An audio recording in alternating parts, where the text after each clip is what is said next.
It is another player signing for the Cincinnati Cyclones. A little different this time because we have one of what feels like very few new faces coming to the Clones here in 23-24, but it is Nick Favaro coming out of Curry College, some D3 hockey, which we'll jump into in a little bit. But first, Nick, you're a defenseman, which we're also obviously going to talk about, but let's just first talk about you, talk about who you are, the game you like to play. Let's start with that. Yeah. So yeah, I'm from Toronto. I've kind of played with a couple of guys or played against a couple of guys on the team, which is nice. But yeah, obviously a defenseman, I think kind of become more well-rounded in like my later years since junior, which helps. So, kind of want to be a guy where whatever the situation is, whatever is kind of needed for me, I could excel. So, I want to be complete because you don't know where you're going to be put, coming in as a rookie. So just kind of want to be ready for everything. When you're coming out of college, you're now looking for a landing spot, looking for an opportunity to begin your pro career. Was Cincinnati ever on your radar, or did that just kind of come out of nowhere? They were on my radar. I kind of had some other teams like reach out in the spring right after the college year ended, but it was kind of just like really quiet for the months of like May to June. And then I just like got a text message from a number. I didn't have, I'm guessing his new number saved. And he just goes, "Hey, Fabs, is this still your number?" And then within a minute, I just got a call from Painter. And he just like within a week or two, we kind of connected and kind of got it done. It's awesome. And you'll obviously get to reconnect with Painter in person come October when training camp begins. You're also going to reconnect with Lee Lapide. You mentioned the Toronto Patriots. You guys had played a little bit of junior hockey together. He sort of tipped me off about that in advance. Great guy. And he said, "Hey, I heard that Nick Favaro is signing." I said, "Yeah, how'd you know?" He said, "I played with him before." So take me through a little bit of time there when you and Laps were teenagers just trying to cut your teeth in the juniors. Yeah, I actually I was his teammate once when we were 13 in our minor hockey team too. So we played for a year together then, and then he was on the Patriots. So I was with him for about a year and a half. So I was with him for the half year, and then we were pretty good in the league my second year, and he did really well with our top line. So he was a good player to play with. He's like pretty versatile and good guy to have off the ice as well. Yeah, hopefully you will be a part of some of our antics, our conversations, hopefully some card games. We're trying to have somebody not be last like I was this past year on the bus. We're looking for a bad card player, so I hope you fit that bill. Hopefully not. Hopefully not. All right, Nick. So one of the things that jumps out to me, and I think a lot of fans will see this too, is anytime you're going to bring a new player in, I think, all right, elite prospects, hockey DB, let me get the nuts and bolts of this guy. And you come from a Division III background, which it is a thing. The ECHL has players from that, but a lot of guys you'll see cut from cloth that features, those top Division I schools or major junior, right? Playing in the Ontario League or the Western League or the Q. You're a little different and wouldn't be the first one like that. We recently announced the signing of Stephen McLean. He was kind of the same thing. He played double A as a kid, wasn't a triple A kid, went to a college that wasn't a hockey hotbed. I imagine Curry's kind of the same because it's D3, but tell me a little bit about your choice to pursue an education at the Division III level and what it was like to play there. Yeah, I would say I didn't go D3 by choice. Would have liked to go D1, but it was good. Our school was it's a small school, but just compared to a lot of the other teams, like our hockey program was good. So it was kind of the main focus of the school, but I enjoyed it. I liked my time here. Boston was a great place to play. And obviously like once I signed there, the goal was in 4 years, hopefully you sign in the coast. So I enjoyed my time here, kind of got my degree and ultimately, made the goal or did the job that I needed to do in the 4 years here at Curry. Well, it's funny and interesting. I think this is a really good point, by the way, for anybody out there that's watching this, like even if you didn't play hockey, there's a correlation in one of the things you just said, where you mentioned, hey, by choice, I would have loved to be a D1 athlete, right? But at the same time, and maybe it's because I didn't play collegiate hockey, but I think back to when you're trying to select a school. Some people think, okay, I want to go to that big school, and you're an Ontario boy, but because you played college in the States, hey, everybody would love to say they went to school at ASU or Notre Dame or another big name anchor school. One of the things that some students, though, will sometimes say is, hey, you're just a number. Maybe you end up in a gen ed class with literally 200 other kids. And so they end up deciding to go to a school that's a little smaller because they have that, maybe classroom of 20, a little bit more to what they're used to going at the grade school level. It gives them a bit of an opportunity to get a little bit more one-on-one attention with a professor, to be able to study and to be able to get the most out of their education. Tell me if I'm wrong. Same can be said in this level when we're talking about hockey. Maybe you can go to D1, but you may end up being a red shirt or a guy who doesn't get a lot of opportunities to play. But where you went at Curry College, you kind of jumped right in and got a lot of games under your belt. Yeah, I agree. Like, I don't know, say if I like squeezed into any kind of D1 program, you don't know, where you'd sit or where you end up falling. So, I could, like, if I ended up somewhere, I could have ended up being, in the stands most nights, and, maybe I wouldn't end up here. So, everything kind of works out for a reason. I was able to, play and get a lot of responsibility and a lot of action out there. So, I think at that point, it didn't really matter about the competition, just kind of improving and, being able to make it here after I was finished.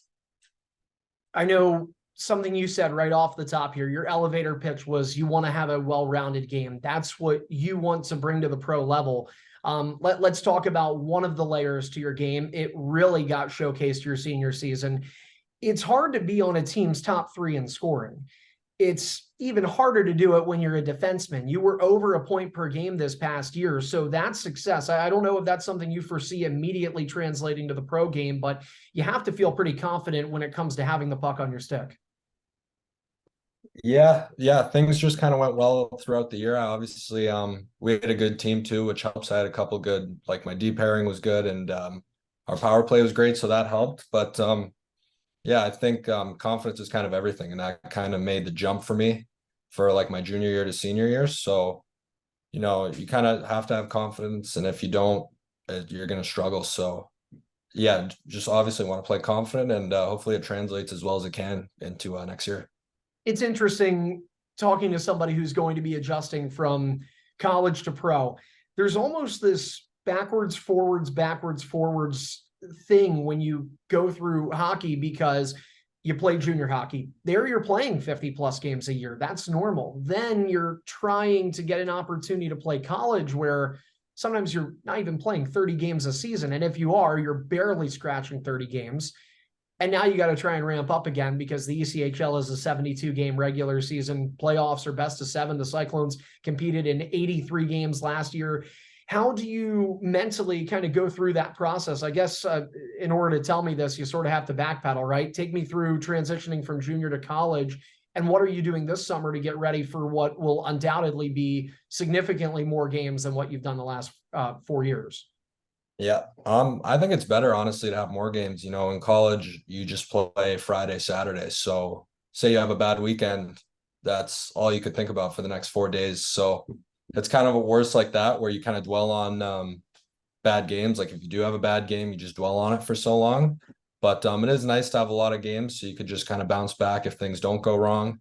And if you are playing well, you could just keep rolling without taking a break. But yeah, this summer, obviously, training harder than before, obviously, because anytime you want to make like the next jump, next level, you want to be prepared. So, doing everything I can really to get my body in good shape and, be prepared because obviously it's playing against like grown men now versus college. So, yeah, I want to be prepared for anything.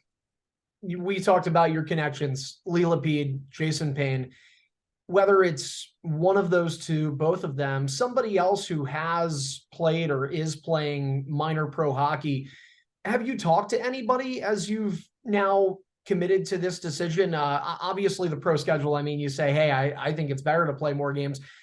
I can't wait to talk to you on a Sunday when it's the 4th game in 5 days, and we'll see if you still feel that way. Everybody's kind of kicking their tires at that point in the week. But have you been able to get some guidance from anybody to kind of prepare you? Because I'm sure, and guys will say this in training camp, right? Nothing compares to an actual in-game situation.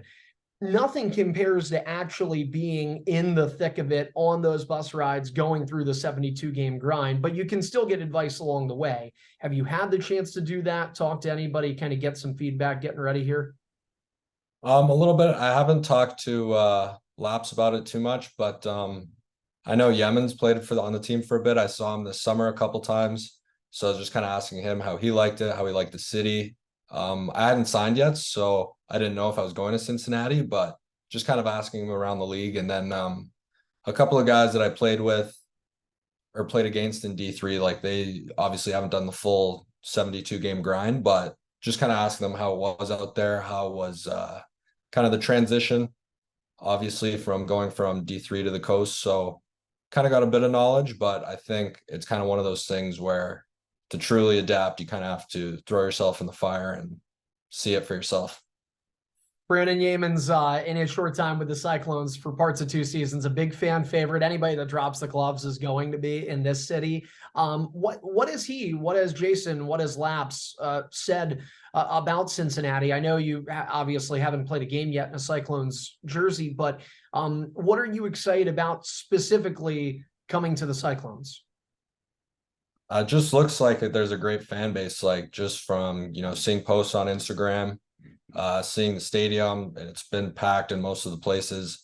Yemen's has told me that it's a great place to play. The city's nice. I've never been to Cincinnati, but I'm excited to go there. Right now, all I know is the Bengals. So Yeah. I have been a Joe Burrow fan, just I don't know, by coincidence. So it is kind of a good sign. But honestly, not too much about the city, but the fans look great. The organization looks good. And you guys obviously did really well last year. So it's exciting. Yeah, and let's end the conversation on this note. Although of course, Yemen's would say something about the Bengals. That guy and Sean Allen are feels like they're season ticket holders there. It feels like they always pop up somewhere near Paycor Stadium. But let's kind of wrap this up here. And again, talking with Nick Favaro, who's one of the newest signings to the Cincinnati Cyclones. Nick, one of the last things you mentioned there, in addition to all the reasons, the laundry list of reasons why it's exciting to come to Cincinnati, is winning. And it's something you touched on with your last season this past year in Curry College, that you were fortunate to be a part of a winning team. That can really help a player individually kind of get the best results out of them. You look at the history of the Cyclones, and that's as easy as kind of going back to what we talked about in the beginning. It's as easy as going to Elite Prospects or Hockey DB. This team is almost always in the playoffs. They are consistently one of the best teams in their division. This past year, they were Central Division champions, 2-time Kelly Cup winners. It has been a little bit since that hardware has been brought back to the Queen City, but doesn't that add to the excitement, right? To not only know that you get to finally start that pro career, something kids dream of doing, but to do it with a city that has a winning culture already instilled. And not only, and let's also remember this, I mean, you're 25 years old. For someone who's just starting, I think it even adds to the excitement of knowing that, hey, this isn't where I want the ceiling of my career to be. I'm trying to still aspire, everybody is, to get to the highest level they possibly can. It helps when you get to walk into a locker room where winning is the absolute standard. Yeah, definitely. I think it's more motivating when, you're walking into a team and they have a true goal and they have belief that they're actually going to make it there, versus if you're on kind of a bottom team, you're just, not going through the motions, obviously, but it's more motivating when you have a goal, and then there's nothing better really than playing playoff hockey. And at Curry College, there was only about 400 to 500 people in the crowd tops. So it'll be nice to get that energy. And, that's when you get the adrenaline that makes you love the game. Yeah, I can give you a guarantee you'll see more than that pretty much every ECHL game. Yeah, well, and get ready for it. And a great plug here for first face off for the Cyclones. Far more than 400 or 500 people, far, far, far more. And that's going to be coming up when the Cyclones drop the puck. Hopefully we'll see Nick Favaro make his ECHL debut that night. It would be Saturday, October 21st, a 7:30 puck drop at Heritage Bank Center against the Wheeling Nailers. And fans, if you do not already have your tickets, you can get them now by visiting cycloneshockey.com. And as we mentioned, hopefully we'll see Nick Favaro in a Cyclones jersey for the first time. But Nick, we'll let you get going here for the rest of your season. Yeah, you might have to play a little Karate Kid and catch that fly, do a little grass. Yeah, I got a bunch around here. Well, hopefully you'll get rid of those. Yeah. Be ready for your season here with the Cincinnati Cyclones as you start your pro journey. So Nick, thanks so much for the time, man. Look forward to seeing you come October.